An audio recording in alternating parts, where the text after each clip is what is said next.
I knew that I had extreme skills at designing computers in ways that were never in any of the engineering books, and I had done it for my whole life since I was 10 years old. Didn't learn it from books. I taught myself, and I could just whip out in my head real quickly after thousands and thousands and thousands, tens of thousands of hours of practice. I could whip out designs. I worked for Hewlett-Packard at the time, and so I was going to build a computer for myself someday. I had actually built a computer for myself 5 years before, the Apple I, and it had switches and lights, and it was ugly, and nobody could understand or use it. It was the old computer style, but I had built it because I'd always wanted a computer. But I told my father I wanted a real useful computer, a 4K computer someday of my own, and he said it cost as much as a house. I said, I'll live in an apartment. I was going to have a computer if I could ever make it affordable. And I was, thank God, I had a lot of genius to come up with ways to make it affordable. The revolution idea came from a group of people about this size of an audience. We met every 2 weeks at Stanford Linear Accelerator Center, and it was a bunch of people that believed that people were going to have their own computers finally. The costs were coming down, and it was going to change the world of communication, of education, of the geek being important, and that was, we all spoke the word revolution. Nobody in the real world, the world of sales, the world of marketing, the world of companies, the world of business, nobody believed us. The big companies said, it's just going to be a little hobby, it's just going to be a little dinky thing, it's not going to do real work, these computers are never going to be useful. And so they ignored us, but that made us feel even stronger that we were at the front of a revolution that we saw and other people didn't see. And I always wanted to be part of some kind of revolution, overturning the way life was, the way culture was. My father pointed to, for example, the washing machine, and said that before the washing machine, people would have to, wash their clothes this very hard way. I thought, my gosh, that was so hard.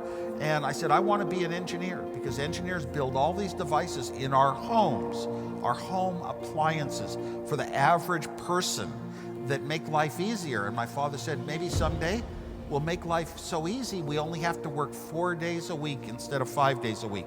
And that was back when only one person in the family worked in Silicon Valley. One person worked, and we had all of our housing, clothing, food, entertainment, education. We had it all, vacations.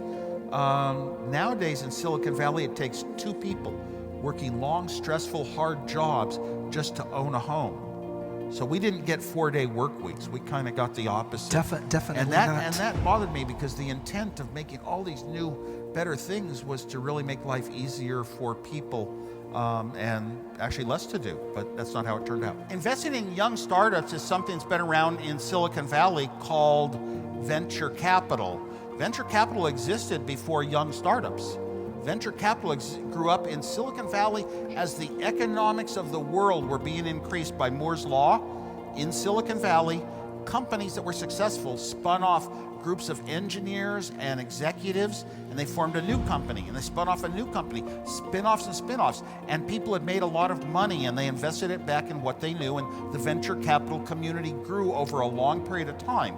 We didn't have young startups, people coming just out of college age or without a college degree, starting companies until Apple and Microsoft, and around this time, that era. And from then on, it was young people really would love to be in a part of a startup. When I talk to people at the university, and they say, should I go to the university or should I participate in the startup that I have a chance? I almost always say, go to the startup. You can always go back to the university. And the startup will be the most exhilarating, most fun time in your life if you're that type of person. If you're very stable and you just want things natural and predictable, forget it. But if you want to be a part of something adventurous, go for the startup. As far as companies go, look at Hewlett-Packard. Turned me down 5 times for the personal computer. Yeah, for 5 times for the personal computer. Companies should sort of think, we should spot some of our younger employees that have ideas, or maybe even outsiders have ideas, and fund a few of them, like a little bit of internal venture capital, and fund them. Give them some of the resources, some of the tools we have in our company, some of the parts we have in our company, and give them an advantage, and we might have in their employment contract some small ownership of what they do. I've always been very proud of my Polish descent and my heritage from my families. We have large communities in the United States. We have a lot of Wozniaks in the United States, which I run into now and then. It's been an important part of my life. I've always related to this community. I've come a couple times in the past to Warsaw. Once I brought my 9-year-old son, and I have a photograph of him teaching Lequalenza how to use a Macintosh computer. The human is more important than technology. A man named Jeff Raskin brought this concept to Steve Jobs and myself, and he said, look, you can have 2 sets of parts that build 2 separate machines, computers in those days, and one of them can put in a lot of extra work to make it easy to use. Everything you've got in your life now, one of the things you like about it, you hate it when it gets hard to use. And the easiest of all now is we're able to speak to our devices, actually to speak a thought. You don't even have to remember where to go tap and click things. That's the easiest of all. So we've been making steps towards this ease of use thing. Well, now the problem is that technology has become, and so, like I was saying before, habit forming and addictive, and it's a lifestyle that you aren't going to be able to really draw back and change in the future. There's no good. Those of us who grew up with a different lifestyle, we had real newspapers, we had real paper books, you know. We just have to acknowledge that we're going beyond that, but it doesn't mean the new generation is worse off. Some of the worse off things might have to do with technology starting to make decisions for itself without proper human guidance. Well, Facebook has some good aspects to it. When it started out as an idea in a dorm room, let's connect people together. That's a good idea, connect them together. Oh, but then how are we going to make money on it? We're going to have to totally understand them and surveil everyone and get all the information we can. Now, when I'm on Facebook, I really only used Facebook for 3 months in my life. I waited long decade, didn't really use it. And then I started scrolling through every time I could on my phone. Every time I had a free minutes, I'd scroll through, and I saw it becoming a habit. I saw it becoming like an addiction, you know, and everything that you're addicted to has some good benefit. You know, maybe it's drugs and I feel good, but it's like an addiction, and I don't like that. I like to avoid that because strong habits take you away from choice. Choice is freedom. Choice is the equivalent of actually having more wealth. So Facebook was not right for me. I have 5,000 Facebook friends and I don't know them. So I'm scrolling through all these people things. I'm hardly ever seeing things from people that really matter to me. And I just decided it just wasn't right for me. It doesn't mean it's not right for everyone else. I'm not saying it's a good or it's a bad.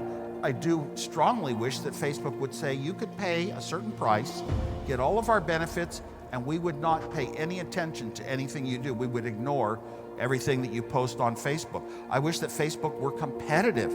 I wish that that there was even some regulation, maybe in the United States, that Facebook would have to make a standard markup form, a standard form of data that you could export your entire Facebook presence and put it into a new service directly without any steps and invite all your Facebook friends. If you come over to this new service, we will instantly be friends, we'll have the same timelines, and we'll be over there, and maybe they offer advantages. That would be competition. And Facebook, I haven't seen Facebook take one step that says, oh, we'll sacrifice a little cent to give people a better life. I haven't seen one action taken. Life to me is going to be about happiness, not achievement. Happiness, how happy you are. Now, achievement might make you happy, but to me, happiness, what is happiness? You should smile a lot and frown little. So my formula is H equals S minus F, and in English, that's happiness equals smiles minus frowns. Do the things that make you smile. Tell jokes, go to comedy, go to music, enjoy things with your friends, have a good time. Avoiding frowns was one of the keys that I hit on. Don't have to argue with people. You don't have to feel bad because they're different than you. You don't have to try to convince anyone of anything.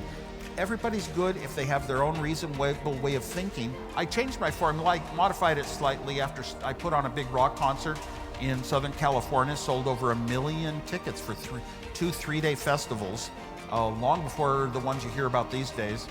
And Steve Jobs commented on it that I should be doing computers and not rock shows. And I modified my formula to say happiness equals 3 F's: food, fun, and friends.